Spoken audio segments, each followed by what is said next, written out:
Driving the conversation, making sense of the news. Now, when in July 2024, the Supreme Court of Nigeria ruled in favor of local government financial autonomy, not a few people were ecstatic about the development. The reason was not far-fetched. For many years, local governments in different states had been at the mercy of state government, struggling with financial constraints, and often having to rely on state allocations that undermined the operational independence. This led to many local councils unable to perform their constitutional duties effectively. However, with the Apex Court judgment, local governments were now financially empowered to run their affairs for the benefit of grassroots development. In a move to adhere to the judicial mandate, many states began to conduct local government elections in order to escape the looming consequences of non-compliance, including the potential withholding of federal allocations as outlined by the Supreme Court's directive.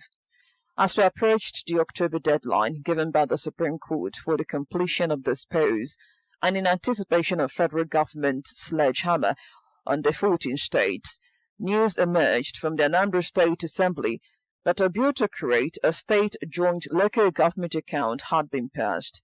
This bill mandates local government areas to remit a percentage of their federal allocations into a consolidated account controlled by the state. Many observers have viewed this piece of legislation as contrary to the Supreme Court's ruling. Now, for the avoidance of doubt, part of the bill states that within 2 working days of receiving the allocations from the Federation account, each local government area must remit a state-determined percentage to this consolidated account. This development also caused a stir at the Senate on Wednesday when the lawmaker representing Anambra North, Senator Autonomy, raised a motion requiring moves by some states to undermine the Supreme Court judgment. At the end of deliberation, the lawmakers at the upper chamber resolved that the Supreme Court judgment must be obeyed and respected. But the question is, how did we get here? What reasons led the Anambra State Assembly to introduce this bill? When the Supreme Court gave its verdict in July, the Nigeria's Governors Forum, through its chairman, Abdurrahman Abdurrazak, expressed the willingness to obey the judgment, stating, quote, "By and large, the governors are happy with the devolution of power concerning local government autonomy. It relieves the governors of some burdens. People don't know how much states expend in bailing out local governments. It's not going to affect the state. We have not tampered with local government funds," end quote. So the question is, what changed?